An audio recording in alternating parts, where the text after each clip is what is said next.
At narindigan si Pangulong Bongbong Marcos na hindi gumamit ng labis na puwersa ang pambansang pulisya sa pagsisilbi ng mandamiento de aresto laban kay Pastor Apollo Quiboloy.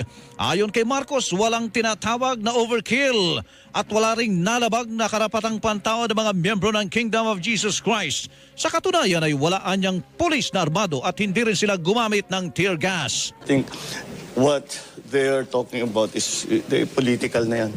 Hindi na totoo yan. You go to any human rights advocate, there's nothing that we did. Lahat ng pumasok na pulis, hindi armado. Walang baril, kahit isa. Hindi kami gumamit ng tear gas. Wala kaming ginawang ganun.